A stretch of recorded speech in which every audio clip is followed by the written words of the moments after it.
Tekanan darah tinggi ni sebenarnya lebih baik dijaga dari awal, bukan tunggu sampai kepala makin kerap berdenyut atau badan dah selalu bagi isyarat. Ramai yang masih anggap sakit kepala, leher tegang atau pening tu perkara biasa. Cuba tengok mak ayah hangpa atau mungkin diri sendiri. Selalu pegang kepala bila bangun pagi, leher rasa keras, cepat penat walaupun buat kerja ringan, kadang naik tangga sikit pun dah rasa berdebar. Itu antara tanda badan sedang beri isyarat yang tak patut dipandang ringan. Mula-mula kepala rasa berat je, lama-lama pening datang makin kerap. Tidur malam pun tak lena sebab badan rasa tak selesa. Nak fokus kerja susah. Dalam diam dia doa perlahan, "Ya Allah, legakanlah apa yang aku rasa ni." Sebagai anak, sampai bila nak tengok mak ayah asyik menahan rasa tak selesa setiap hari sebab ingat benda ni akan baik sendiri. Bila tekanan darah tak dijaga dengan baik, badan akan bekerja lebih kuat dan lama-kelamaan boleh menjejaskan keselesaan hidup. Sebab tu ramai pilih kapsul ombak damai sebagai ikhtiar harian. Ia diformulasikan dengan gabungan herba dewa lilit, ekstrak umbi bawang putih dan ekstrak daun zaitun untuk membantu menyokong tekanan darah yang sihat, melancarkan aliran darah dan membantu mengurangkan rasa kepala berat, pening serta leher yang tegang.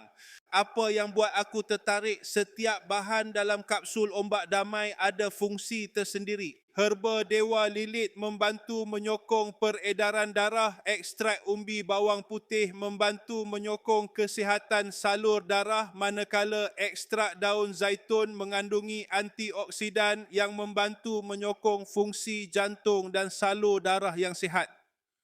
Amalkan ikut cara makan yang disyorkan secara konsisten. Ramai pengguna berkongsi mereka rasa badan lebih ringan, kepala kurang berat dan lebih selesa menjalani aktiviti harian selepas mengamalkannya. Yang bagusnya, kapsul ombak damai berasaskan herba. Klik beg kuning atau tekan link kat bawah, ambil set yang sesuai dan mula ikhtiar dari sekarang sebelum badan terus bagi isyarat yang lebih serius.